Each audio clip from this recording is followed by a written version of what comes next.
그 2학기 때 하려고 했었거든요. 2학기 때. 그러니까 후반기 때. 이게 사실 이 교재가 원래 그 2년 전에 교회에서 했던 교재예요.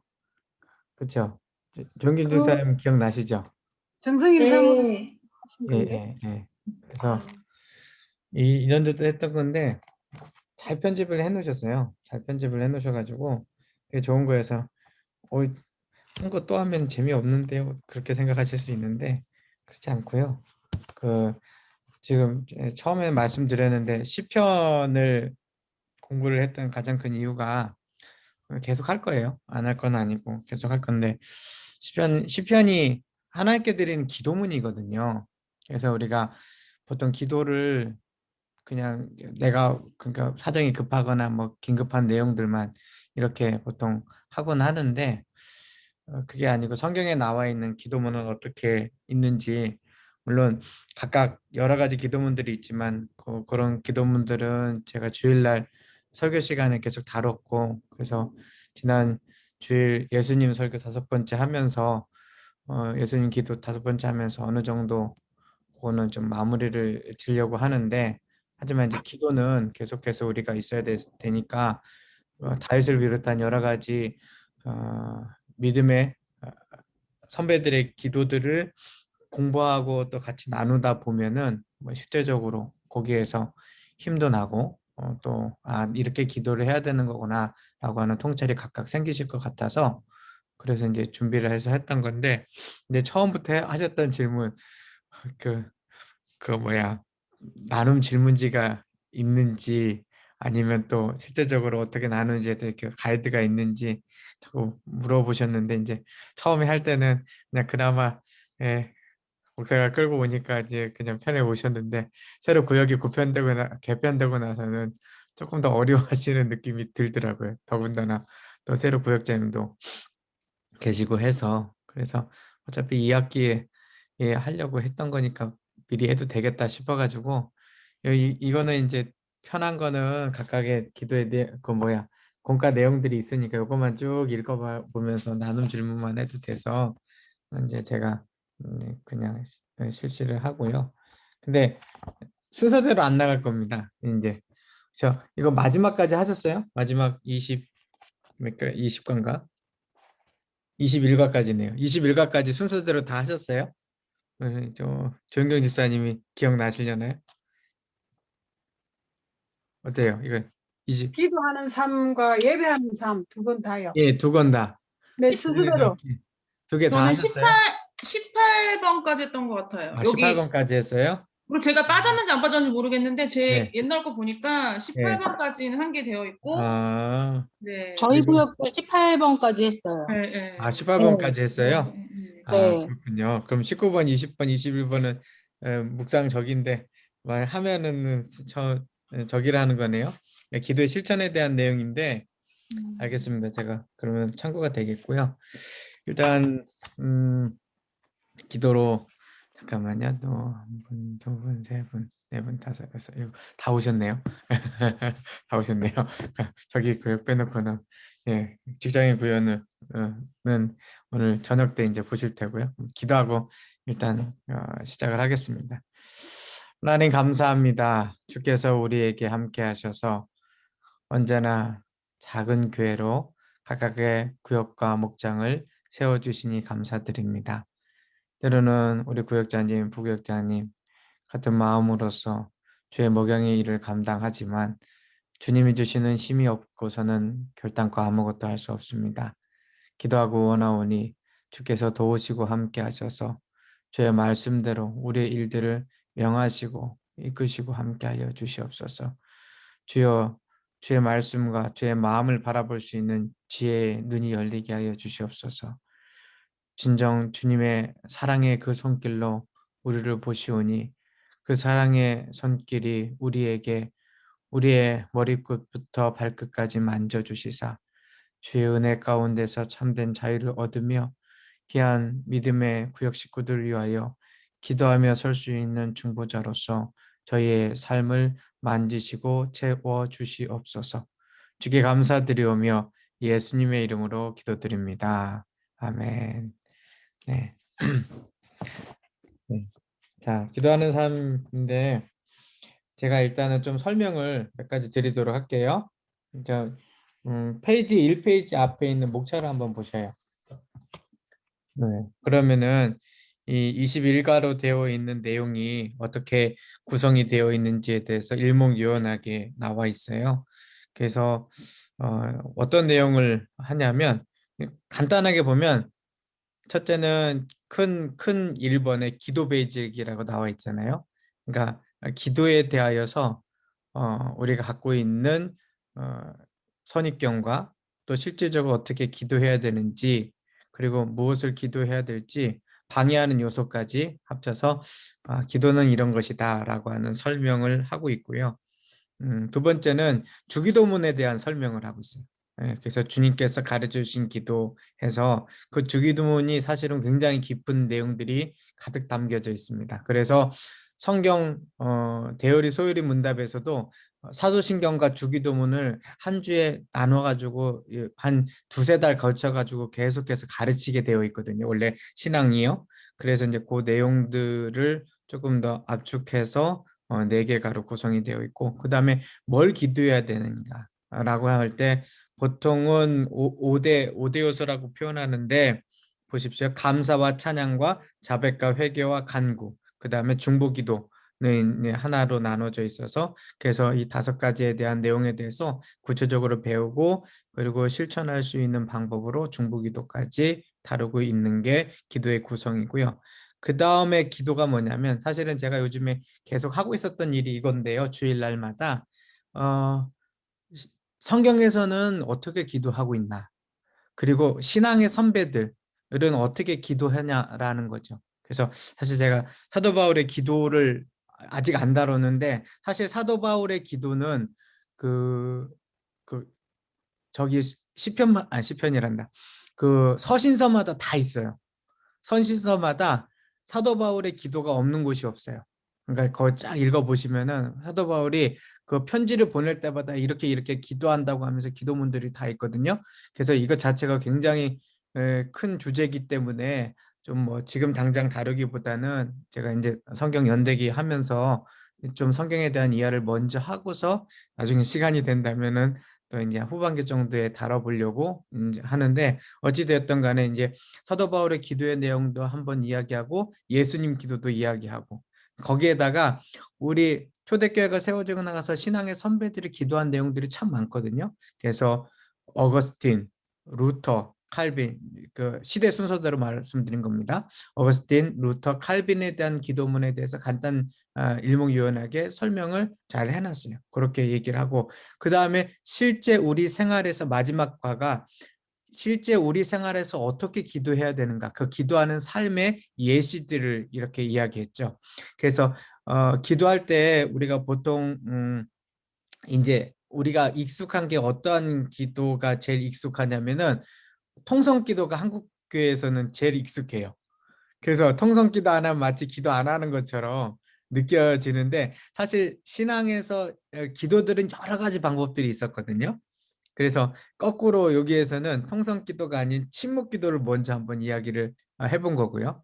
왜냐하면 침묵 기도도 정말 의미가 있어요. 그 통성 기도는 우리가 입술을 들어가지고 하나님 앞에 기도한다고 하지만 침묵 기도는 하나님의 음성을 듣고 싶어 하는 자리거든요. 예, 그렇기 때문에 큰 의미가 있고 제가 이제 몇 번 한두 번씩 말씀드렸던 말씀 묵상 기도, 말씀으로 기도하십시오라고 얘기 드렸잖아요. 그리고 제가 시편을 얘기하는 이유가 아주 요거를 하려고 했던 건데 이렇게 말씀 묵상하는 기도, 그리고 이제 익숙한 금식 기도 라고 얘기하고 한 가지 더 얘기를 해주는데 그게 이제 삶의 기도해서 내 삶의 하루하루가 하나님 앞에 쉬지 말고 기도하라라고 한 내용을 이루어갈 수 있는 것을 저 선화목자교회의 우리 선화목자교회 목사님 구목 출신 목사님인데 갑자기 이름이 생각이 안 나네요. 유기성 네, 목사님. 맞아요. 유기성 목사님. 유기성 목사님 잘하는데 감사합니다. 유기성 목사님이 그 예수동행 일기라고 해서 영성 일기를 쓰는 것을 지금 운동을 일으키고 계시거든요. 그게 실질적으로 잘 되어 있기 때문에 그거에 대하여서 설명한 내용이에요. 그래서 이 기도의 책자가 어떻게 구성되어 있는지는 충분히 이해가 되시죠? 혹시 질문 있으세요? 뭐, 네. 자, 그럼 여기서 저는 오늘 무엇을 다룰 건가 하면요. 생뚱맞지만은 저 칼빈의 기도에 대해서 이야기를 할 겁니다. 그래서 69페이지 빼시면 됩니다. 69페이지 피시면 돼요. 사실은 제가 신앙적으로 세워져 있는 가장 기본적인 전통은 장로교, 그리고 이제 우리가 보통 민주주의라고 하는 것을 정치제도로 알고 있는데, 정확하게 얘기하면 교회 정치제도입니다. 민주주의가. 교회 정치제도가 이게 사회로 넘어가면서 민주주의라고 하는 용어로 만들어지고, 그게 다 전부 다 성경에서 나온 원리예요. 인간이 개발해낸 게 아니고 하나님께서 우리에게 허락하시는 그러한 성경의 원리들이 바뀌어져서 세워진 건데, 그 교회 정치 제도를 잘 만들고, 그리고 실질적으로 오늘날 개혁교회, 곧 우리가 이제 저 개신교라고 표현하죠. 개신교의 첫 전통, 그러니까 종교 개혁을 처음 주창했던 사람은 루터이지만, 그 루터의 그 어떤 어떤 로마 카톨릭적인 요소들이 굉장히 많이 있거든요. 그 로마 카톨릭적인 요소들을 벗어나서 실질적으로 필요한 내용들, 필요한 이야기들을 한 것이 누구냐면 바로 이제 칼빈이에요. 칼빈, 존 칼빈, 요한 칼빈, 장 칼뱅이라고 스위스어로 얘기를 하는데, 이분이 기독교 강요라는 책을 지었어요. 근데 기독교 강요라는 책이요, 생각보다 신학생도 어려워하는 책인데 이거를 20대 때 다 지었어요. 그러니까 하나님이 특별한 지혜를 주신 거죠. 그래서 20대 때 기독교 강요를 다 짓고, 그것을 이제 조금 수정 보완하면서 인생을 하다가 젊은 나이에 하나님께서 세상 가셨는데, 이게 정말로 좋은 원리다라고 해서 당시에 스위스 제네바 시 정치를 그 존 칼빈의 이야기대로 해보면서 민주주의를 발전시켰던 거거든요. 근데 그 기독교 강요 가운데서 책이 제가 갖고 있어요. 궁금하시면 보시면 되는데, 자, 이거 보세요. 이런 책이거든요. 근데 이게 중이라고 써 있죠. 이게 상중하 3권짜리예요. 두꺼운 책. 이게. 근데 이 중이라는 곳에 20장에 한 7, 80페이지로 기도에 대하여서 설명을 하고 있어요. 그래서 그 기도에 대한 내용을 압축하고 압축해서 얘기를 한 건데, 자, 여기에 있는 제목만 제가 설명을 드릴게요. 이렇게 나와 있어요. 제목이 이렇게 나와 있는데, 이게 보이실는지 모르겠네요. 네, 이렇게 나와 있는데, 기도, 믿음의 가장 중요한 훈련이며 우리는 날마다 이것을 통하여 하나님의 은혜를 받는다 라고 이렇게 장 칼빈 선생님이 요약을 했거든요. 기도, 믿음의 가장 중요한 훈련이며 우리는 날마다 이것을 통하여 하나님의 은혜를 받는다라고 하면서, 성경 말씀을 들어가면서 아주 그냥 이걸 잠깐만요. 70페이지가 아니었네요. 70페이지가 아니고, 제가 지금 물론 이게 지금 영문하고 같이 있어가지고 왜냐하면은 한글이 아무리 번역을 잘해도 이해가 잘 안 되거든요. 그래서 영문하고 같이 했는데, 이게 페이지 수가 몇 페이지나 되냐면은 뭐 반으로 줄이기는 775, 그러니까 140페이지예요. 기도에 대해서 140페이지 설명을 했어요. 그래서 오늘은 일단 맛보기로 요 이제 전체적인 아웃라인이거든요. 아웃라인을 같이 좀 살펴보고, 나중에 시간이 되면 제가 조금 더 참고해보고 좀 살펴보고서, 그다음에 좀 깊은 얘기들이 많으니까 해볼 수 있을 것 같아요. 그래서 오늘은 13과를 보시는데, 자, 여기에 우리가 아는 시편 143편 8절 말씀을 같이 써놨죠. 제가 한번 읽어볼게요. 그러니까 오늘 저기를 할 때, 구역 예배를 할 때 중심되는 말씀은 시편 143편을 봐주시면 되겠고요. 제가 143편을 같이 풀어드릴까 하다가 그러면 너무 시간이 이것만 해도 많을 텐데, 그래서 오늘은 하진 않도록 하겠습니다. 제가 봐서 다음 주에 할 수도 있습니다. 근데 자, 아침에 나로 하여금 주의 인자한 말씀을 듣게 하소서. 내가 주를 의뢰함이니이다. 내가 다닐 길을 알게 하소서. 내가 내 영혼을 주께 드림이니이다. 곧 하루를 살아가면서 아침과 다닐 길이라고 이야기하고 있는 것은 우리 하루 매일매일의 삶 속에서 주님께서 함께 하시는 것을 기대하고 바라는 시편 기자의 마음, 또 기도자의 마음이 있죠. 자, 존 칼빈 선생님은 어떻게 그렇게 많은 것들을 짓고 사람들에게 깊은 영향을 미칠 수 있었느냐? 한마디로 얘기하라면 그는 기도의 사람으로서 주님과 동행하였기 때문에 가능했던 것입니다. 자, 그래서요, 우리는 그 칼빈이 기도에 대하여 무엇이라고 얘기했는지에 대하여 한마디로 말하면은 기도는 해야 한다. 네, 기도는 해야 한다라고 얘기를 했어요. 네, 자, 기도를 왜 해야 되는지에 대해서 사실 짤막하게 나와 있습니다만 실질적으로는 이게 전체적인 아웃라인이거든요. 69페이지에 6가지 이유를 한번 볼게요. 자, 그냥 그대로 읽어보겠습니다. 1번, 우리의 마음이 하나님을 언제나 찾으며 사랑하고 섬기려고 하는 열렬하게 불타는 소원으로 불붙는 한편 어려운 상황에 처하게 될 때마다 거룩하신 하나님께로 습관적으로 피난을 가기 위함이다. 네. 그러니까 우리 신앙생 그러니까 사람이 열정을 가지고 살아야 되잖아요. 근데 그 열정이 어디에 있는가라고 얘기하면 우리는 뭐 돈이나 아니면 뭐 물질이나 가치관이나 어떤 실질적인 뭐 세상 사람들이 말하는 것이 아니라 하나님께 향하는 열정이 우리의 삶의 원동력이 되어야 하는데 그 일을 위하여서 우리가 기도하면 그게 가능하다라고 이야기를 하고 있고요. 그리고 실질적으로 우리가 어려움을 당할 때가 있어요. 힘든 일들이 있을 때가 있어요. 그러면 사람들은 자기 나름대로의 방법을 찾아가지고 그 힘든 것을 해결해 나가려고 하죠.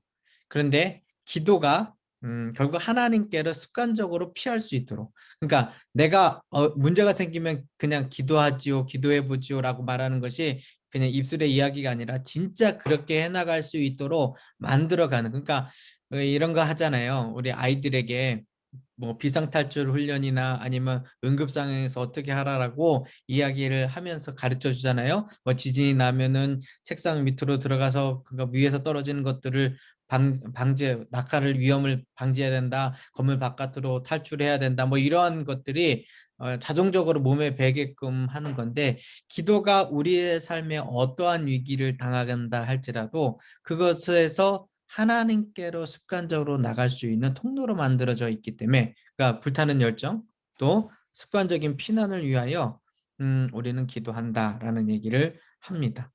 그에 반하여 조금 다른 이야기를 이번에선 하고 있어요. 볼까요? 하나님 앞에 차마 내어놓기 부끄러운 욕망이나 소원이 우리의 마음에 들어오지 못하도록 하는 반면에 하나님의 눈앞에 우리의 모든 소원을 내놓으며 우리의 전체 마음을 쏟아놓도록 하기 위함이다. 아까 살아가는데 열정이 있다라고 얘기를 했는데 세상의 가치관들은 자꾸만 우리를 오염시키려고 해요. 쉽게 얘기해서 전염병의 바이러스가 세상의 바이러스가 우리에게 침투해 들어온다라는 것이죠. 그런데 이것을 막을 수 있는 그 어떠한 방법도 없어요. 그 어떠한 방법도 세상 사람들에게 뭐 위협을 한다고 해서 되는 것도 아니고 내가 금욕을 하면 된다는 것도 아니고 그런데 기도를 하면 실질적으로 이러한 세상의 욕망과 소원이 우리 가운데 들어오지 못하도록 어떻게 표현하면 좋을까요? 네, 백신이라고 표현할까요? 네, 백신이 놓여지고 또한 하나님 눈앞에 우리의 모든 소원을 내놓으며 우리 전체의 마음을 쏟아놓도록 한다. 그러니까 세상을 향하여서 우리가 투자하고 가치를 갖고 거기에다가 마음 쓰고 실질적으로 이 세상이 전부다라고 여기는 마음에서 벗어나서 우리의 모든 소원을 진짜 창조주 되신 하나님 앞에 아버지 되신 아버지 앞에 쏟아놓을 수 있는 그런 마음과 생각을 가지도록 우리에게 이끌어 준다라는 것을 두 번째 기도하는 이유로 이야기하고 있네요. 세 번째 볼까요? 하나님의 은혜를 참으로 감사하는 마음으로 받을 수 있도록 준비하기 위함이다. 우리의 기도는 우리로 하여금 그 은혜가 하나님의 손으로부터 온 것임을 기억하게 해준다. 자, 저 예, 3월 달 지나서 4월 달 며칠 안 됐네요. 월급 통장에서 이제 매달 월급이 들어오는 걸 보면은 실질적으로 뭐 고맙다 감사하다라고도 느껴지기도 하지만 의뢰의 뭐 거의 어기는 날이 별로 없으니까 거의 없고 오히려 좀 먼저 들어올 적이 나니까 월급 통장에 월급이 그냥 찍혀져야 된다라고 하는 생각이 있죠. 그래서 만약에 없으면 그게 더 이상한 거죠. 근데 우리가 하나님께서 우리에게 많은 은혜를 주시거든요. 정말 말할 수 없는 지금 내가 이 자리에 각각의 자리에 앉아가지고 호흡할 수 있는 것도 편안하게 호흡할 수 있는 것도 또 물론 약간 다들 뭐 디스크로 고생을 하시는 분들이 많기는 합니다만 지금 이렇게 소파나 자리에 앉아서 뭐 필기를 하시면서 이렇게 있는 것들도 사실은 허리가 한 번에 무너져도 이게 안 되잖아요. 정말 안 되는 거잖아요. 그런데 이 일들을 하고 있단 말입니다. 그런데 마치 들어오는 월급 통장에 이게 천년만년 마치 들어올 것처럼 우리가 건강하고 우리의 삶에 지혜 있고 뭔가 제대로 된 상황들이 돌아가는 것들이 전부 다 어려움 없이 그냥 있을 거라고 생각하는데 다 하나님의 은혜예요. 다 하나님의 은혜. 근데 하나님의 은혜는 그냥 내가 말로 한다고 되는 것이 아니라 기도하는 가운데서 주님께서 깨닫게 해주시는 은혜입니다. 기도하는 가운데서요. 그래서 칼빈 선생님은 그렇게 얘기를 한 거예요. 우리로 하여금 그 은혜가 하나님 손으로 온 것임을 알게 한다. 그러니까 하나님께서 참 많은 것들을 세밀하게 준비하시고 예비해 놓으셨거든요. 근데 기도하지 않으면 그게 하나님으로부터 온 것인 줄 잘 모르고요. 내 깜냥이나 내 열심이나 아빠나 아이들이 그냥 열심히 하니까 뭐가 되는 것처럼 내가 정말로 최선을 다해서 뭔가를 해놓은 것처럼만 생각이 돼요. 근데 그게 다 착각이거든요. 그래서 기도하면서 그러한 은혜들을 깨달을 수 있게 되지요.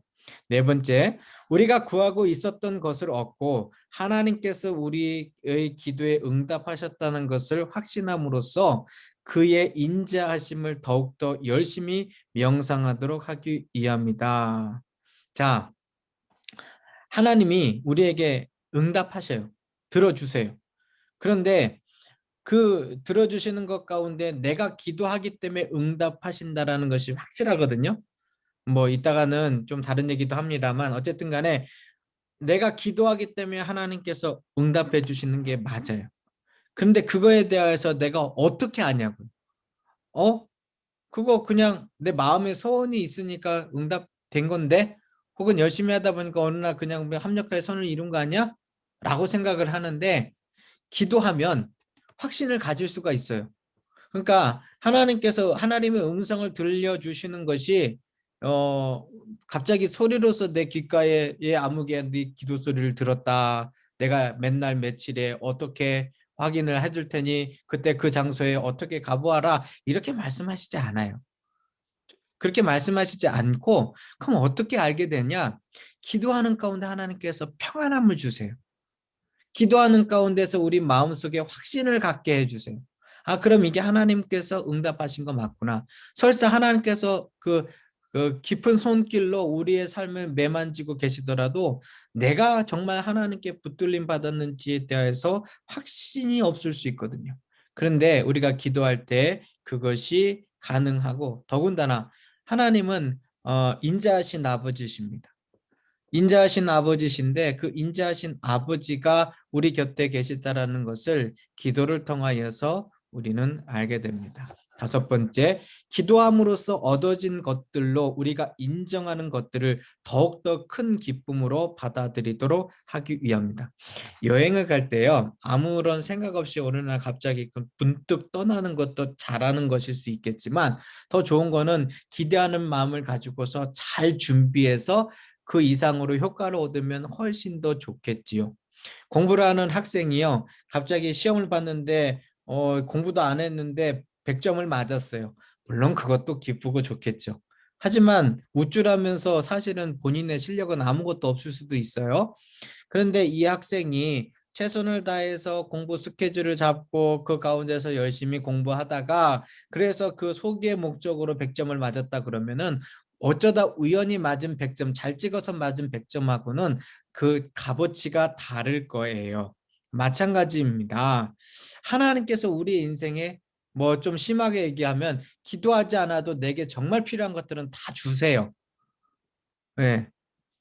더 필요하다라고 얘기를 하는 것이지, 하나님께서 내게 오늘 살아가는 데서 내 생명을 유지하는 내 가족과 함께 할 수 있는 것들에 대하여 안 주시는 게 아니에요. 그 하나님께서는 주시거든요. 그런데 그런다고 해서 내 인생이 100점짜리 인생이냐? 그건 아니라고요. 그런데 주님께 기도하며 나가면은 우리 인생 속에서 하나님께서 베풀어 주신 것에 대하여서 그 기도로서 응답되어진 것을 통하여 나는 내 인생이 더 기쁘고 우리 가족을 위한 인생이 더 기쁘고 우리 교회를 위하여 응답되어진 기도 때문에 더 기뻐할 수밖에 없다고요. 그러니까 음식도 먹어본 사람이 그 맛을 아는 거고요. 기도도 해본 사람이 그 맛을 아는 거예요. 만약에 제대로 음식을 먹어본 적이 없으면 아무리 맛있는 음식을 갖다 줘도 그래? 맛있네, 짜네, 다네, 뭐 그냥 괜찮아 라고 끝나네요. 근데 미식가가 뭐 여러 가지 음식들을 먹어본 사람은요, 그 음식에 대한 진정한 맛과 기품과 노력을 알 수밖에 없다고요. 그래서 주부가 내가 한 음식보다 다른 사람이 해준 음식이 훨씬 더 맛있잖아요. 네. 그런데 실질적으로 하나님께서 우리 삶에 베풀어 주신 것에 대하여서, 그러니까 하나님이 요리해 주신 삶이죠. 근데 내가 기도로서 그 과정과 역할들을 알고 그 맛을 맛보면 더 즐겁고 행복하고 감사할 수밖에 없다 이 말입니다. 마지막으로 우리의 연약함의 정도에 따라 습관, 경험이 하나님의 섭리를 확인하도록 하기 위함이다.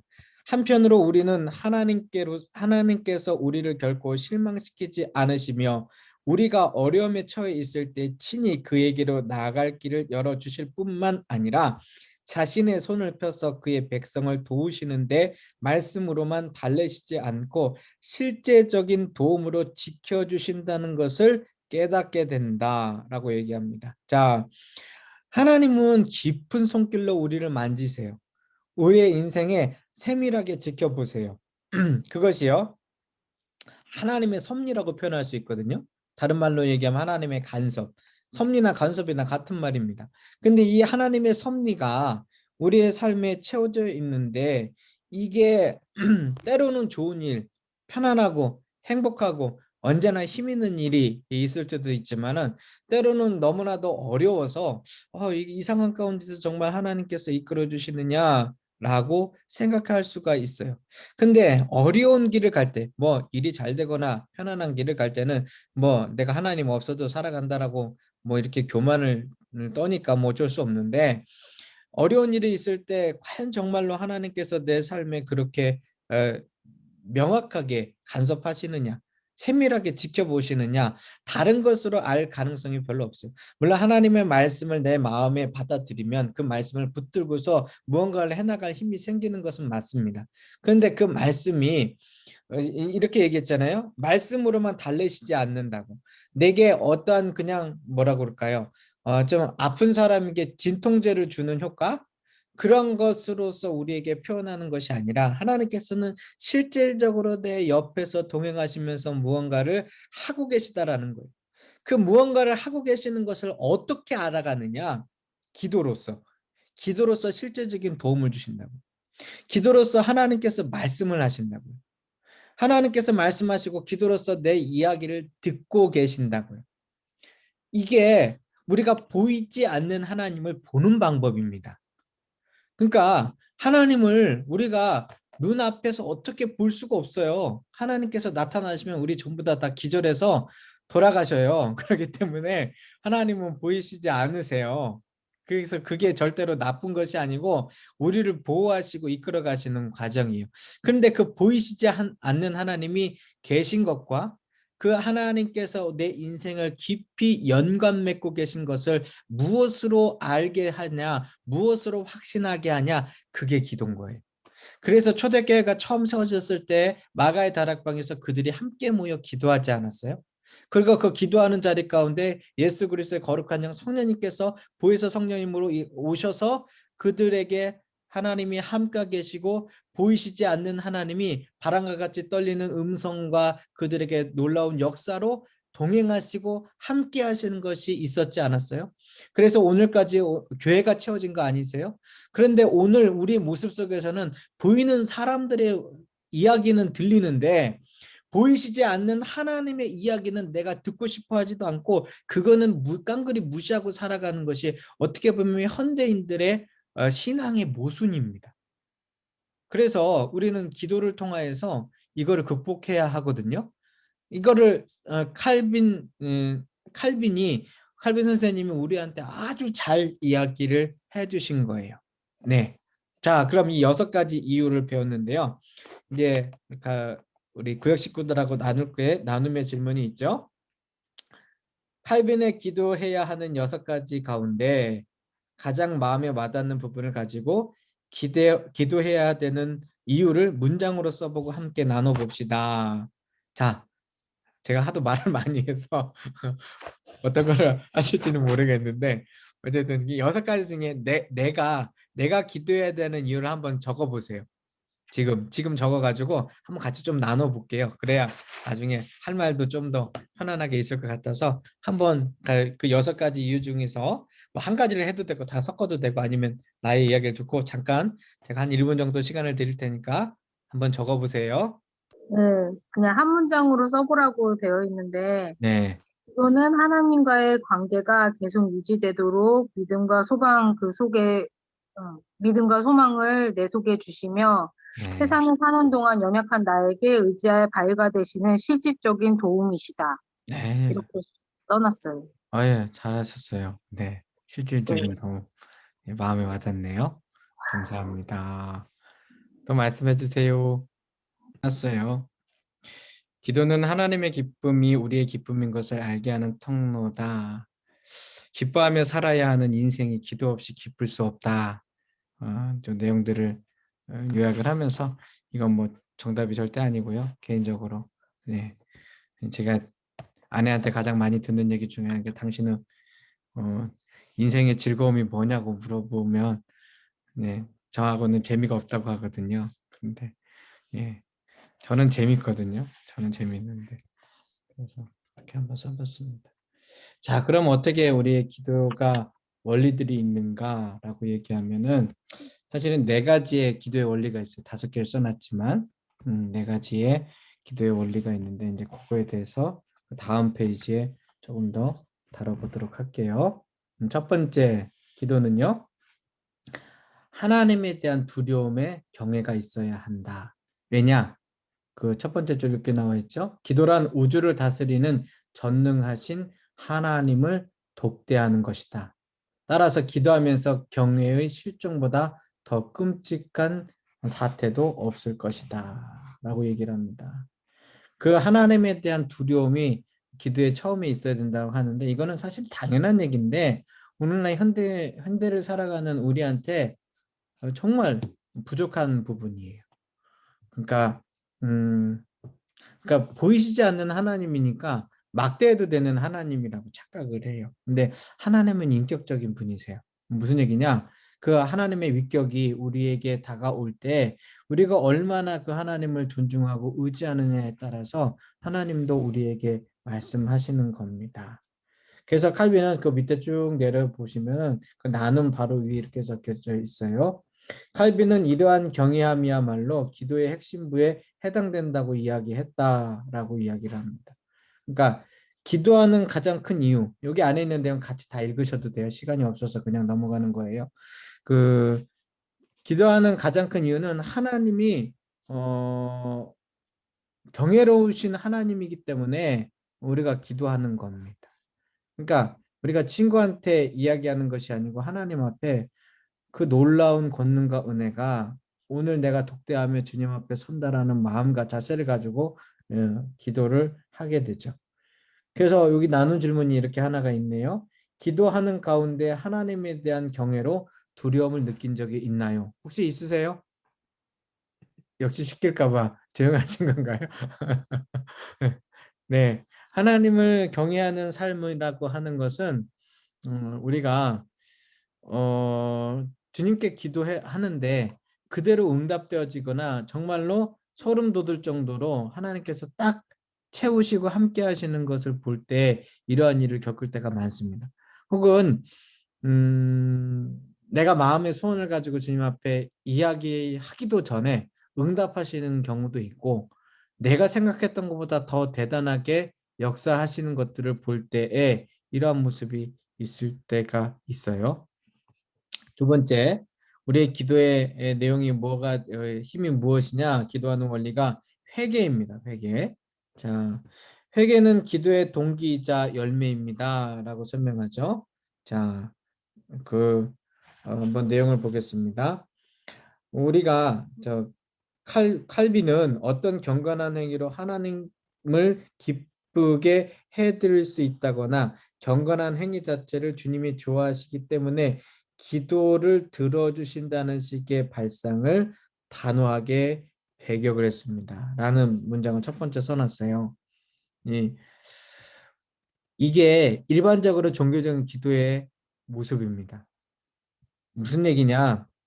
일반적인 종교는요, 그러니까 어떤 뭐 샤머니즘적이거나 실질적으로 심지어 우리 기독교 신앙조차도 지금 어떻게 생각하냐면은 우리가 경건하게 하나님의 말씀대로 잘 살아가면, 그래서 그 모습을 통하여서 하나님께서 우리를 어여쁘게 보셔서 그 가운데에 우리에게 필요한 것들을 들어주신다라고 생각해요.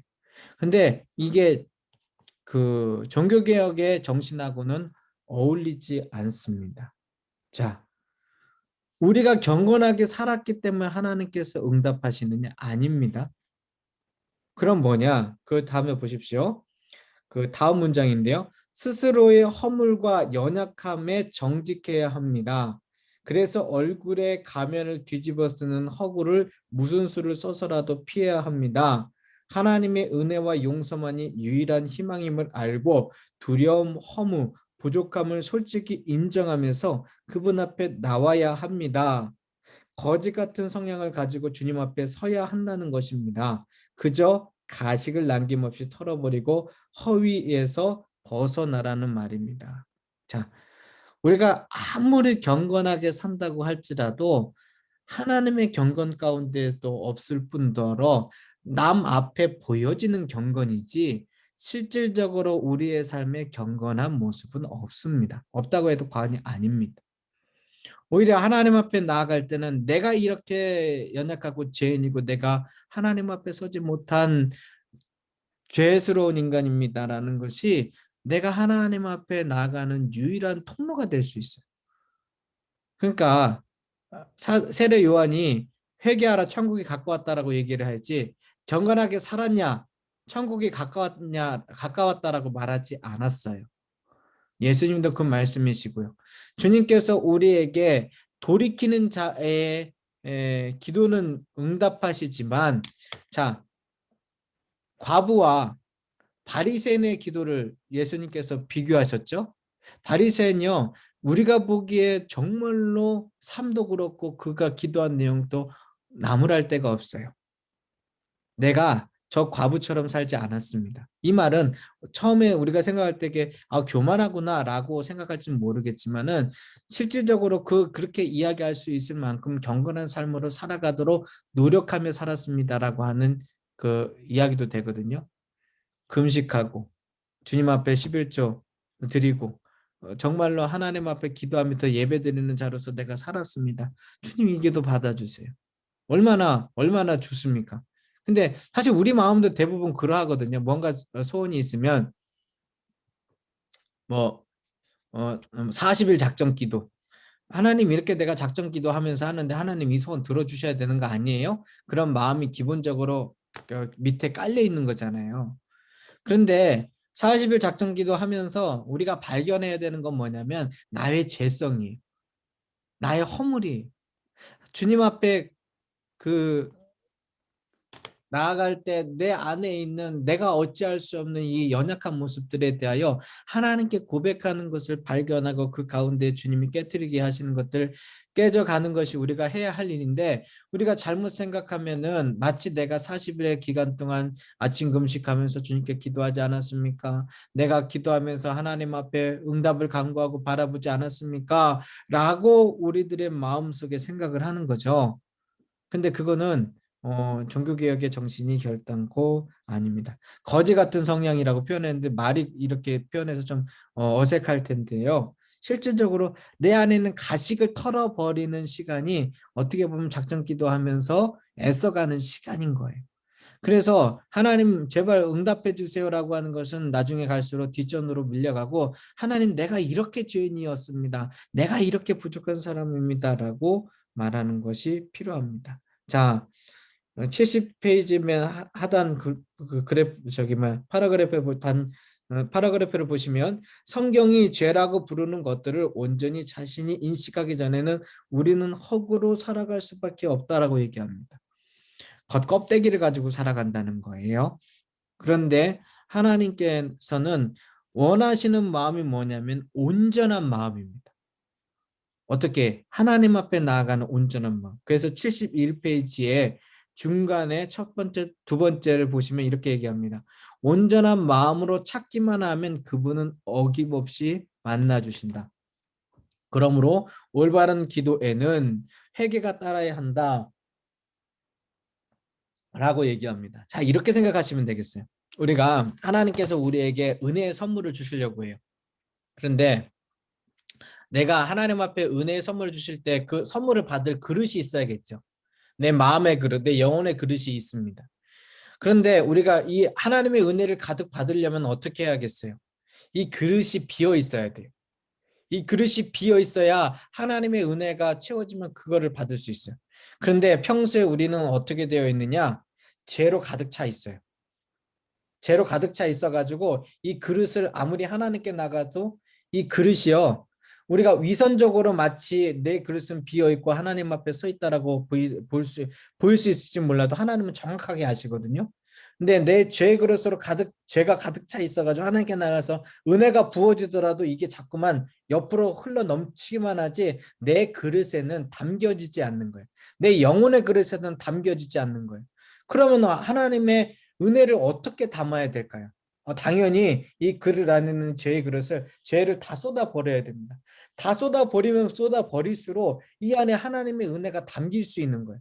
왜 사람들이 화인 많은 양심이 되느냐? 왜 사람들이 하나님의 말씀 가운데 은혜가 채워지지 않느냐? 죄가 가득 채워져 있는데 이것을 버리지 않고 제발 나한테 담겨주세요라고 얘기하는데 아무리 담기려고 한들 거기에 하나님의 은혜가 담길 수 없다는 거예요. 그럼 이거를 해결할 수 있는 방법은 단 하나, 쏟아버리는 거예요. 죄를 쏟아버리는 것이고 그 죄를 쏟아버리는 작업이 바로 회개라고 하는 거예요. 그 회개를 통하여서 주님, 내가 이렇게 정말 가식적으로 살았군요. 내가 이렇게 남 탓하면서 우쭐하면서 살았군요.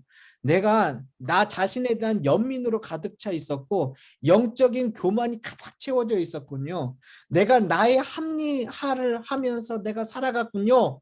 하나님 내 죄 용서해 주세요. 정말 제가 돌이키겠습니다 하고서 나 안에 있는 죄 그릇을 다 쏟아놓아야죠. 쏟아놓으면 그 다음에 주님께서 그 회개한 사람에게 열매를 주시는 거예요. 열매를. 그래서 우리는 겸손하지 않을 수 없어요. 70쪽 맨 마지막에 이렇게 얘기하죠. 겸손은 기도하게 만드는 유인인 동시에 열매입니다. 그러니까 기도하게 만드는 유인인 동시에 열매이다. 이 말 정말 중요한 말입니다. 그러니까 하나님 앞에 아무리 정말로 신앙생활을 열심히 잘하고 정말 많은 것들을 이룬 사람이라고 하더라도 기도하면서 나가서 할 수 있는 것은 회개의 기도밖에 없어요. 내가 하나님의 은혜로서 이 많은 것들을 이루게 하신 것 감사합니다. 그건 나중에 이야기고요. 실질적으로 내가 먼저 하는 것은 회개밖에 없어요. 왜? 하나님께서 내 기도를 받아주시는 것은 나의 연약함을 알고 계시기 때문에 그것을 내어놓고서 기도하는 거거든요. 자, 그래서 세 번째가 그 내용이에요. 세 번째 보십시오. 겸손히 하나님을 신뢰하고 의지해야 합니다. 자, 기도하기 위해 하나님 앞에 서는 이는 누구든지 자기 영광을 생각하는 마음을 모두 버려야 한다. 이게 칼빈이 이렇게 얘기를 한 건데요. 보세요. 그리스도인은 바라는 대로 일이 흘러가지 않는 상황에서도 주님을 믿고 의지해야 합니다. 기도하는 이는 예외 없이 주님의 뜻을 이루어 주십시오라고 간구해야 하는 까닭입니다. 자신이 아니라 하나님의 지혜에 의지하게 이끄는 것도 기도의 목적 가운데 하나입니다.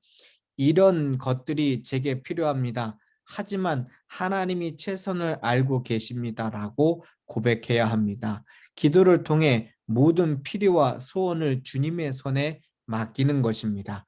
그때에 세상 누구도 줄 수 없는 놀라운 위로와 안식을 얻습니다. 라고 표현하고 있습니다. 그렇습니다. 예수님께서 할 수만 있거든 이 잔을 내게서 거두어 가소서. 그러나 내 뜻대로 마시고 아버지의 뜻대로 하시옵소서라고 겟세마네 동산에서 기도하셨던 내용은 우리의 기도의 과정들을 잘 보여주고 있습니다. 예수님이셔서 그렇게 기도하신 것이 아니라 우리의 마음의 자리들이 이렇게 나간다는 겁니다. 인간의 모습 속에서 우리들은 소원을 가질 수 있죠. 하나님께서 그것을 무시하지 않으세요. 우리들이 갖고 있는 욕심? 그것조차 하나님께서 무시하지 않으세요. 제가 이제 4번에서 말씀드리겠지만 하나님을 모르는 사람이라고 할지라도 그것을 절규하며 찾고 기다리는 사람한테 하나님께서는 그 소리를 들으신다니까요. 하나님 정말 들으세요. 그런데 우리들이 기도하면서 그 기도가 무르익을 때는 어떻게 되어지냐? 우리가 내 뜻대로 마옵시고 아버지의 뜻대로 되기를 원합니다. 내게 가장 위로와 깊은 필요를 주님이 아시오니 주의 뜻대로 세워주옵소서라고 얘기를 하는 겁니다. 그러니까 기도하는 과정을 통하여 우리는 응답을 받기 위하여 기도한다기보다는 우리는 기도를 통하여 하나님을 신뢰하기 위하여 기도하는 거예요. 그러니까 물론 하나님은 응답해 주시지 않느냐? 이 4번에 보시면 이제 응답해 주세요. 근데 그 응답은 뒷전이고 실질적으로 내가 더 하나님을 신뢰할 수 있느냐, 하나님을 의지해 갈 수 있느냐, 이게 기도하는 내용이고 과정이고 결과라는 거예요. 그러니까 주님이 평안을 주신다? 그거는 응답하셨다는 말이잖아요. 근데 평안이 뭐 때문이겠어요? 아, 내가 기도한 대로 이루어졌기 때문에? 아니요. 내가 어떠한 상황이라도 하나님을 신뢰할 수 있으니까 내게 주시는 평안이 내 삶 속에 깃들여질 수가 있는 것입니다. 자, 마지막 원리가 네 번째인데요. 보십시오. 확신과 소망을 품고 기도해야 합니다. 지금 1번부터 3번까지는 좀 뭐라고 할까요? 지금까지 우리가 기도했던 내용에서 조금 이게 맞아라고 생각하는 그런 내용이었어요. 첫 번째, 하나님을 경외해야 되기 때문에 하나님에 대한 두려움이 있기 때문에 내가 기도한다. 두 번째, 나는 회개함으로 기도한다. 세 번째, 겸손히 하나님을 신뢰해야 된다. 라고 얘기를 하면은 그러게요. 뭐 물론 우리가 성숙한 신앙인이기 때문에 내가 그렇게 하겠습니다라고 하지만 그리고 초신자가 아니라 우리가 신앙의 깊이가 있어도 뭐야, 내가 기도하는 게 이렇게 모든 것들을 다 내놓는 것이고 실질적으로 아무것도 아니야? 라고 느껴질 수 있는데 칼빈 선생님은 그 마음에 우리에게 아니야, 하나님이 어떠한 분이신지 기도의 네 번째 원리는 이거야 라고 하면서 하나님께 향한 확신과 소망을 품고 기도해라 라고 얘기를 합니다. 자, 그 내용 보겠습니다. 참다운 겸손함에 사로잡히고 압도되었다 할지라도 반드시 응답을 받으리라는 확고한 소망을 품고 기운을 내서 기도해야 합니다. 그러니까 어떻게 보면 앞에 있는 내용들하고 정반대의 내용이죠. 하나님 뜻대로 해주세요 그랬는데 실질적으로 내 마음에 있는 소원들을 그러면은 싸그리 하나님께서 무시하도록 기도하라고 하는 내 마음 바꾸라는 거냐? 아니, 그렇지 않고 끝까지 내 마음에 소원이 있고 기대하는 바가 있으면 주님 앞에 그 기도를 하라는 거예요. 하나님 앞에 내 소망을 가지고서 볼게요. 하나님의 뜻은 항상 옳으며 그것에 순종하는 게 중요하다면 열심과 확신을 품고 기도해야 할 까닭이 무엇일까요? 그 이유는 주님은 간구하기를 우리에게 요구하시며 또 그 기도에 응답하시겠다고 약속하셨기 때문입니다. 그러니까 하나님의 뜻대로 이루어질 거지만 간청하는 기도가 예수님께서 우리에게 가르쳐 주신 기도예요. 과부가 재판장 앞에서 자기의 소원을 아뢰입니다. 그때 뭐라고 재판장이 얘기하냐? 내가 다른 사람 무슨 얘기라도 내가 귀뚱해도 안 들었지만은 저 간청하는 소리가 너무 귀찮아서라도 내가 그 얘기를 들어주겠다라고 하잖아요. 그런데 세상의 재판장도 그러하는데 우리의 하나님은 우리의 아버지시라는 거예요. 그러니까 그 아버지 앞에 기도하라. 하나님께서는 우리에게 부르짖으라고 하셨어요. 우리의 손을 가지고 이야기하라고 하셨다고요. 근데 이렇게 하나님께서 말씀하셨기 때문에 우리는 확신과 소망을 품고 간구하고 애써 나가는 기도가 세속적으로 저렇게 하면 안 돼가 아니라 하나님 하라고 하셨으니까 할 수 있는 것이다라는 겁니다. 자, 그 가장 큰 이유는 뭐냐면 아버지가 어떠한 분이신 줄을 이렇게 얘기합니다. 하나님은 선하시며 사랑이 많은 아버지시기 때문에 간청하는 기도가 있을 수 있다는 겁니다. 또한 주님은 종종 자녀들이 기도할 때까지 기다리셨다가 은총을 베푸시기 때문입니다. 그러니까 하나님이 하신 것을 아는 방법은 하나님이 먼저 준비하시고 했으면 우리가 아둔해서 깨닫지 못할 때가 많아요. 그래서 하나님께서는 우리의 기도 소리를 듣고서 응답하실 때가 있어요. 문제는 우리가 그렇게 기도할 줄 모른다라고 하는 사실이죠. 자, 다음 문장 읽어볼게요. 왜 주님은 이렇게 하실까요?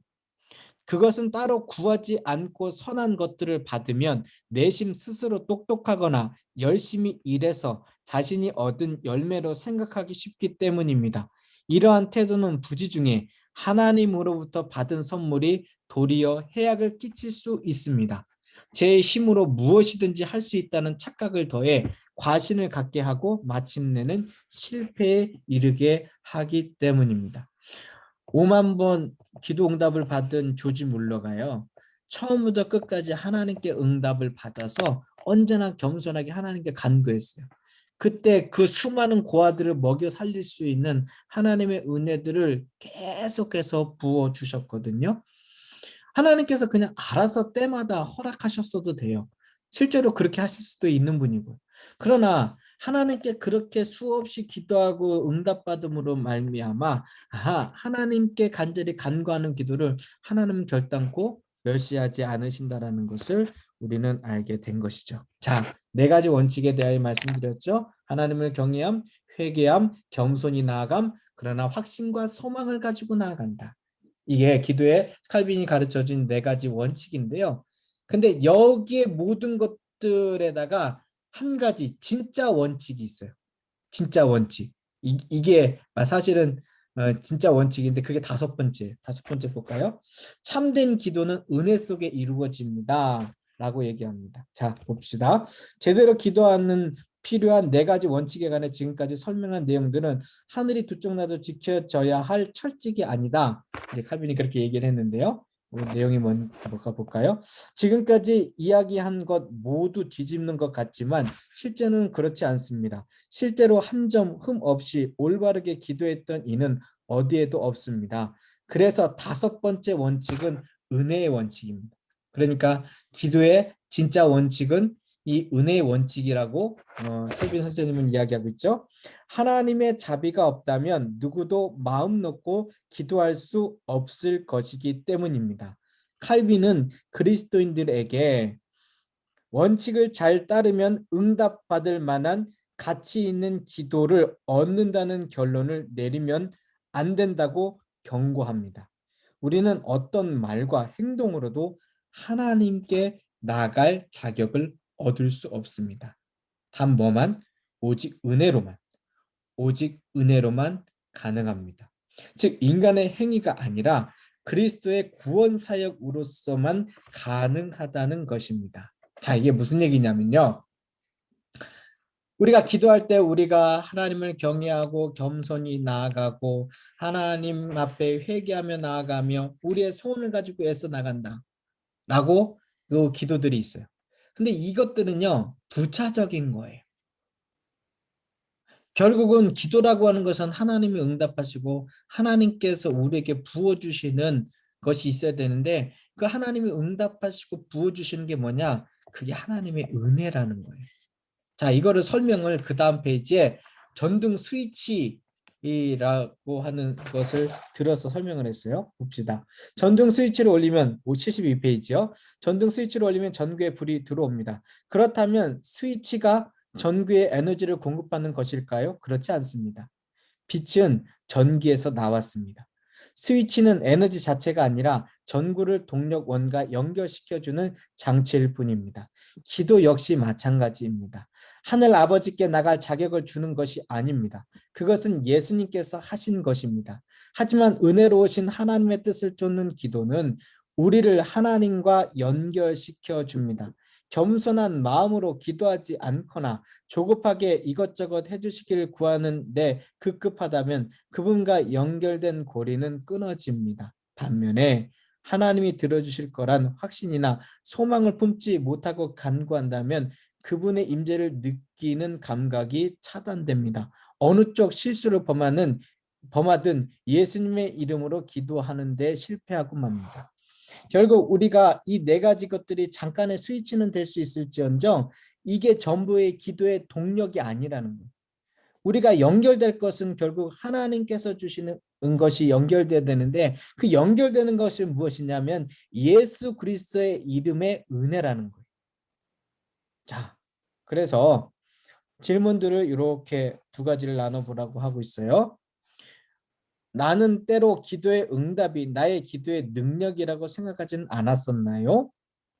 두 번째, 응답받았을 때 기도하는 나가 아닌 기도를 들어주시도록 도우신 예수님께 진심으로 감사드렸나요? 이번 질문은 정말로 중요한 것 같아요. 네, 기도하는 기도하는 내가 몇 시간을 기도해서 내가 이렇게 오랜 시간 동안 간구했기 때문에 응답하셨다고 생각하느냐, 아니면 그것에 응답하시는 하나님께 나의 감사의 마음과 초점이 맺혀지느냐. 제가 언제 한번 이런 말씀을 설교 시간에 한 적이 있었는데, 우리가 아빠에게 아들과 딸이 뭔가 소원을 가지고서 이야기를 합니다. 아빠 이것 좀 나 사줘, 아빠 이것 좀 용돈 좀 줘 라고 얘기를 하면 어느 순간인가 아빠가 애따 너가 원하는 거다 하고 사주시고 애따 이거 용돈이다 하고 주면 우리가 생각해야 될 게 뭐냐면 아빠 고마워요 라는 거예요. 아빠 고마워요. 그런데 아빠 고마워요라는 말은 형식이고, 우와 아빠 용돈이나 하고서 그 용돈 가지고 아빠하고의 시간은 없고 내가 내 마음대로 쓰는 그러한 잘못된 우를 범하면 안 된다라고 말씀을 드렸잖아요.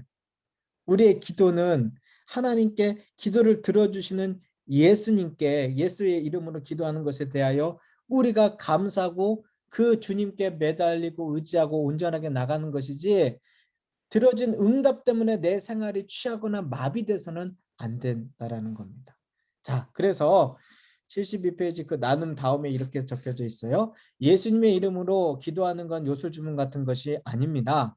예수님의 이름으로 하는 말 또박또박 입 밖으로 내야만 응답받는다는 것도 아닙니다. 하나님은 누구의 기도든 심지어 예수를 믿지 않는 사람의 기도도 응답하시고요. 설령 엉뚱한 신을 찾고 부르짖는다고 하더라도 하나님은 인간을 이 땅에 지으신 하나님 아버지시기 때문에 응답을 하시려고 합니다. 그러니까 다른 신의 이름으로 이야기하였다고 해서 그 사람의 소원이나 자리들이 싸그리 무시되는 게 아니라고요. 그만큼 하나님은 뭐라고 표현하냐? 무엇보다 그분은 자비로우신 하나님이시라는 거예요. 그러나 우리가 예수님의 이름으로 기도하는 것이 매우 중요한데, 그것은요 왜 중요하냐면, 자, 그 두 번째 줄에 중간에 두 번째 줄에 보시면 구원을 베푸시고 용납해 주신 그리스도를 의식적으로 신뢰하며 하나님께 나아가는 것을 의미하기 때문에 그렇다. 또한 이것은 언제나 여전히 하나님의 자녀라는 신분을 인식한다고 하는 것이다 라고 말하고 있습니다. 사실 기도는 예수님만 할 수 있어요. 예수님만. 네. 우리 상식하고 틀리죠. 왜냐하면 우리의 기도가 응답받기 위해서는 우리의 모든 것들이 해결돼야 되는데 우리에게는 그런 힘이 없어요. 우리가 우리의 죄 문제에 대하여 해결할 수가 없어요. 그래서 실질적으로 기도는 예수님만 할 수 있는 거예요. 그래서 예수님께서는 내 이름으로 기도하라고 하신 거예요.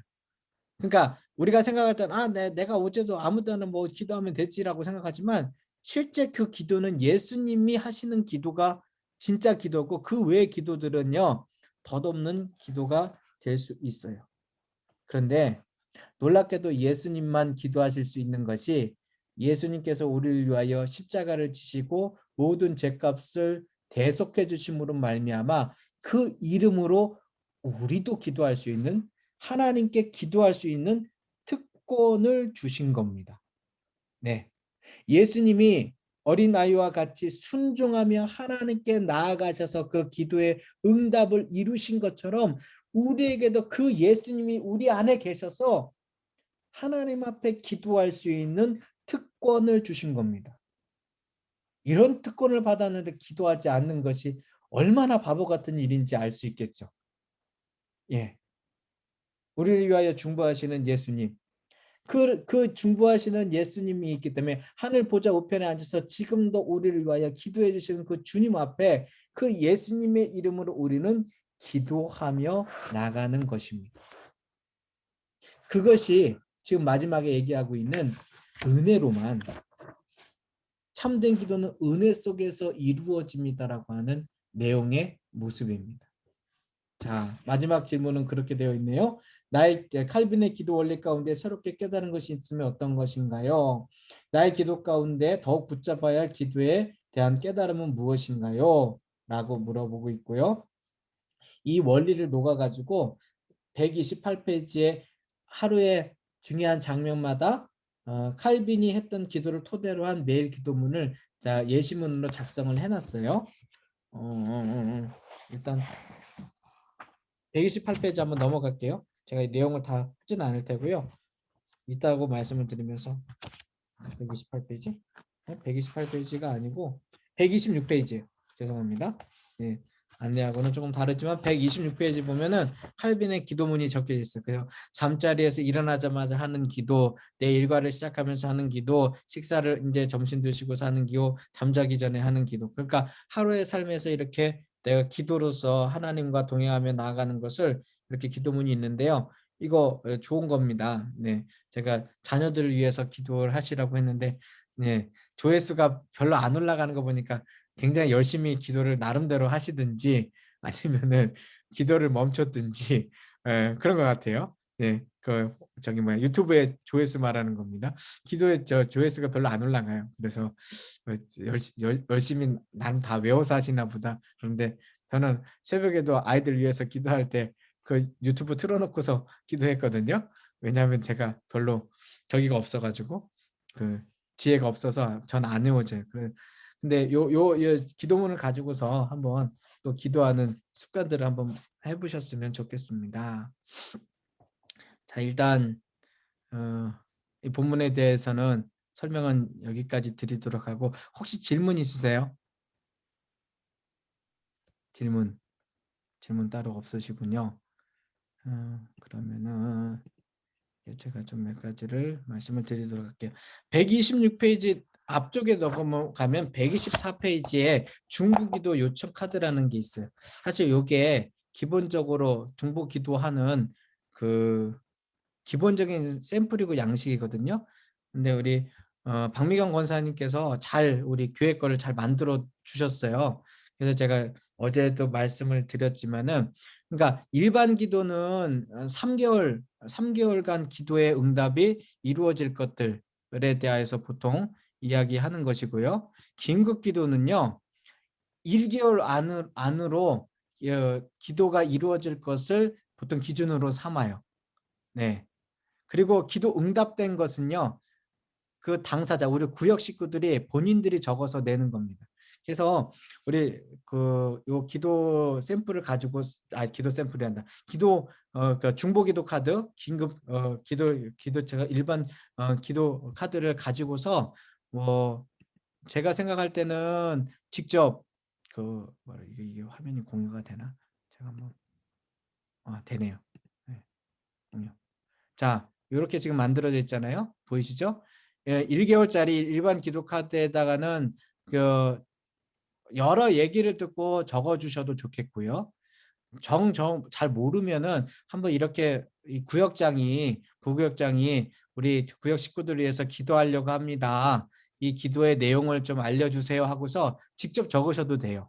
그런데 뭐 어쨌든 간에 이 기도의 카드를 가지고서 기도하는 것이 우리 구역장, 부구역장의 가장 큰 일입니다. 성경 공부 모임이나 하는 거 또 큰 일이겠지만은 기도할 수 있는 거. 그와 함께 긴급 기도 카드는 1개월간 기도할 내용을 보통 적는다고 하는데 그냥 일반적으로 그렇게 기준을 삼아요. 그래서 정말 꼭 필요한 내용들 이렇게 적고 이 카드 중에서 그게 어떠한 거든 상관은 없는데 보통은 긴급 기도 카드가 될 텐데 긴급 기도 카드는 같이 교회에서 기도했으면 좋은 거. 그리고 긴급 기도 카드를 중보 기도단에 내신 거는 이거는 실질적으로 구역장님하고 부구역장님에게 어떠한 책임이 있냐면은 뭐 일반 기도 카드도 마찬가지겠지만은 이 긴급 카드를 이렇게 내었을 때는 이 기도가 지금 어떻게 이루어지는지를 같이 기도하고 그 대상자에게 확인하는 작업이 있어야 돼요. 그러니까 이렇게 기도하고 있는데 아직 뭐 어떠한 응답이 안 됐다, 응답이 되어지고 있다, 응답이 된 것이다 라는 것을 해서 결론적으로는 이 기도 응답 카드를 개별적으로 그 기도한 내용들을 우리 그 구역 식구들이 직접 쓰실 수 있도록 해주시면 좋겠어요.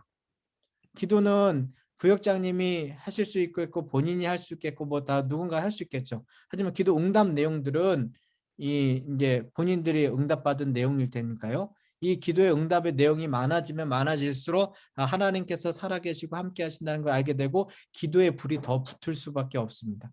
제가 사실은 이거를 조금 나중에 중보기도단도 든든하게 세워지고 중보기도실도 여러 사람들로 스태프들도 완전하게 세워져서 이거 하려고 했는데 그냥 제가 여러 가지 얘기들을 들어보니까 아무래도 기도하는 게 습관이 안 붙어 있는 경우도 있고 어떤 형식이 이렇게 딱 마련이 되어지지 않은 것이 좀 더 많다라는 생각이 들더라고요. 그래서 어쨌든 우리 구역자님들이 매일 위하여서 기도해 주실 테니까 그걸 단순하게 그냥 기도한다라고 하지 말고 이렇게 기도 카드를 직접 적게 하든지 아니면 직접 구역자님, 부구역자님 적으셔서 가지고서 이것을 기도해 주셨으면 좋겠고요. 제가 좀 말씀드리고 싶기는 우리가 이제 뭐 물론 지금 코로나 때문에 교회를 자주 왕래할 수는 없습니다만 지금 개인 기도실들을 3개씩이나 마련놨거든요. 근데 그중에서 제 맨 끝에 있는 방은 나중에 중보기도만 따로 할 수 있도록 중보기도 팀이 제대로 그 스태프들이 세워지면은 거기 돌아가면서 릴레이로 기도할 수 있도록 그 방을 만들 거기는 한데 지금은 당장은 3개 방이 다 비어 있는데 어떤 방이든지 좀 가서서 이 우리 구역 식구들 위해서 그러니까 하나님은 정한 마음과 정한 시간과 정한 장소를 좋아하세요. 그래서 물론 집에서 놓고서 기도할 수도 있는데 뭐 그것도 좋아요. 어떤 정해진 장소에서. 하지만은 저 중보기도실이 기도의 군불이 계속 떼어져 이제 저기에서 기도하면서 실질적으로 기도에 응답되는 일들이 많아지거든요. 근데 그래서 먼저 구역자님들, 부구역자님들이 저곳을 사용하시면 나중에 구역 식구들도 같이 나중에 사용할 수가 있어요. 그런데 구역 뭐 물론 잘 설명도 안 드려서 그럴 수도 있겠지만 기도하시는 몇 분만 잠깐 기도하시는 것 같더라고요. 그래서 우리 교육관에 있는 뭐 물론 보통 때는 문을 잠가 놓습니다. 혹시나 해서. 하지만은 저한테도 열쇠가 있고 군종병한테도 열쇠가 있고 상시로 기도한다고 하면은 그 시간에는 당연히 열어놓으면 되는 거거든요. 그래서 좀 활용을 해주시고 물론 시스템이나 여건들은 아직 뭐 잘 만들어 온다고 했지만은 몇 가지 뭐 미비한 것들이 분명히 있기는 있어요. 근데 그것도 이제 기도를 나가면서 만들어가는 게 맞는 거지. 아직 기도도 안 하는데 모든 거 뭐 다 만들어 놓고 이런 게 없어서 불편하네요라고 얘기하면 안 될 것 같아요. 그래서 기도 카드 쓰시고 기도해 주시고 그리고 이제 지금 기도 스텝이 다 완전히 세워진 것도 아니기 때문에 필요한 꼭 필요한 내용만 화요일 날 중보기도를 하잖아요. 그때 나올 수 있도록 했으면 좋겠고요. 그래서 사실 많이 바쁘신 거는 제가 충분히 이해가 되는데 제가 이제 어제 중보기도의 필요성, 중보기도의 의무를 우리 유튜브에다가 상승 부흥 목장 안에 거기다 올려놓을게요. 그러면은 들어보실 수 있거든요. 한번 보세요. 보시면 왜 기도해야 되는지에 대해서 제가 거의 1시간 동안 떠들었어요. 왜 중보기도를 해야 되는지에 대해서 1시간 동안 말씀을 가지고 이야기를 드렸는데 정말 기도 안 하면 안 되는구나 라는 것을 아실 수 있을 거예요. 그래서 말씀드리고 싶기는 오늘 지금 이 내용도 같이 올려놓겠지만은 중보기도의 의무라고 하는 것을 중보 상승 부흥 목장이라고 하는 그 재생 목록 이해하시죠? 재생 목록 만약 모르면 그냥 제가 그냥 일반 공개해 놓으면은 그냥 확인하다 보면 될 수 있는데 일단은 거기에 들어가서 한번 봐주세요. 봐주셔서 정말 기도할 수밖에 없구나. 기도 안 하면은 큰일 나겠구나라는 것을 좀 마음속에서 얻으셨으면 좋겠습니다. 이제 이게 첫 번째 내용이고 이거 계속해서 공유가 되겠구나. 네. 아이고. 두 번째는 저거 연대기 성경하는 거는 오늘 조금 저기를 하고 제가 좀 물어보려고 한 게 있는데 구역별로 통장 갖고 계신 구역 한번 손 좀 들어봐 주세요. 네. 네, 됐고요. 네네네네 맞습니다. 지금 없는 게 8구역하고 9구역이 없어요. 그렇죠? 그리고 그 다음에 아마 2구역도 지금 없다는 얘기가 있는 것 같은데 사실 작년에 좀 정리를 하면서 어려운 부분이 있었던 게 구역 통장인데 부서 통장으로 쓰고 있었던 게 있거든요. 이제 그 대표적인 게 4구역. 4구역이 어디죠? 황효진 집사요. 황혜진 집사님 구역이 아마 그런 것 같아요. 4구역이 지금 새가족부 통장으로 되어 있어요. 새가족부 통장으로 되어 있어가지고 지금 그런데 혹시 각 구역에서 갖고 있는 통장에 자기 구역의 이름으로 되어 있는지 한번 보세요. 제가 알기로는 3구역도 다른 구역 이름 써 있을 거예요. 한번 보셔요. 그래서 매 구역의 통장이 맞습니다라고 이야기를 해주시고 만약 내가 갖고 있는 통장이 그 구역 통장이 아니면 지금 나는 몇 구역 통장을 갖고 있습니다라고 카톡방에다 확인을 해서 올려주세요. 그래야 좀 정리를 할 수 있는데 이게 좀 제가 말씀을 드리면 원래는 1구역부터 10구역까지 10개를 만들었어요. 1구역부터 10구역까지 10개를 만들었는데 요 1구역부터 19구역 만든 것이 이제 필요가 더 없어가지고 정리를 하고 막 이게저게 섞이면서 지금 조금 대부분은 맞는데 조금 잘 안 맞는 게 있어요. 그래서 제가 가능하면 좀 정리를 해서 그래서 제대로 각 구역에 맞게끔 이렇게 통장을 쓸 수 있도록 하려고 하거든요. 그래서 그거 한번 확인을 꼭 부탁을 드리겠습니다. 예. 아시겠죠? 그래서 통장하고 카드하고 그대로 있으시면 문제가 안 되고 없으면 저기 문제가 있습니다. 8구역 구역은 제가 통장은 안 보이는데 지금 카드는 갖고 있어요. 이것도 한번 봐야 될 것 같아요. 네.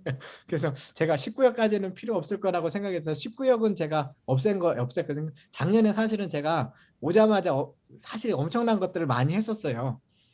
교회도 정리한 것도 많지만 좀 이게 정리가 안 된 것들이 눈에 들어온 것도 있어서 이것들을 좀 막 가지치기를 막 하기는 했었는데 이제 조금 더 해야 될 것 같습니다. 그래서 그렇게 하도록 할게요. 네. 혹시 다른 거 있으세요? 없으시죠? 네. 문희 집사님 그 몇 구역으로 되어 있어요? 5구역 그대로 되어 있어요? 안 들려요. 안 들려요. 네. 상승교회 오자비 이렇게 써 있어요. 5사비요? 자비. 사비. 자, 이렇게 할게요. 아예 맞네요. 맞아요. 이렇게 사진을 하나 찍어가지고 올려주세요. 예, 예. 9구역으로 되어 있죠. 맞아. 그러니까 이렇게 통장 몇 구역에 이렇게 이 통장 갖고 있습니다라는 것을 사진을 하나 그걸 찍어가지고 보여주세요. 그래서 조금 교통 정리를 할게요. 이게 지금 작년에 정리를 한다면서 오히려 또 정리가 덜 된 부분이 없지 않아 있어요. 이게 그래서 맥고액 통장을 갖고 있습니다. 그리고 통장하고 카드 다 갖고 있습니다. 혹은 통장만 갖고 있습니다. 막 카드만 갖고 있습니다. 아무것도 없습니다. 이렇게 얘기를 일단은 구역자님들이 올려주시면 제가 그걸 보고서 어쨌든 이번 주 뭐 아마 금요일 날 정도에 좀 그 농협에서 저 다 알아요. 하도 농협을 가가지고 통장을 막 이것저것 정리하면서 했기 때문에 네, 다 아는데 또 가서 뭐 또 이야기 좀 해봐야죠. 그래서 좀 정리를 제가 직접 하도록 할게요. 네네. 그래서 그거 한 장씩 찍어가지고 왜냐하면 저도 그때는 정리한 게 분명히 있었는데 나중에 헷갈리더라고요. 그래서 제가 재정부에 물어봤더니 재정부는 저보다 더 몰라요. 그럴 수밖에 없죠. 뭐가 있겠어요. 그래서 한번 이렇게 정리를 해서 아마 알려주시면은 제가 그러니까 통장을 각 구역에 맞게끔 바꿀 건 바꾸고 정리할 건 정리하고 또 새로 만들 건 만들고 그래서 이렇게 하도록 할게요. 네. 감사합니다. 너무 오랫동안 말씀드려서 죄송해요. 자, 기도하고 마치겠습니다. 하나님 감사합니다. 믿음의 우리 구역장님, 부구역장님 주의 은혜와 권능으로 부어주시고 채워주시옵소서. 주께서 함께 하실 줄 믿사오며 감사하신 예수님의 이름으로 기도드립니다. 아멘. 감사합니다. 자, 수요 예배 때 뵙겠습니다. 오늘 수요 예배도 밴드로 들어오시면 됩니다. 자, 공지 올리겠습니다. 감사합니다.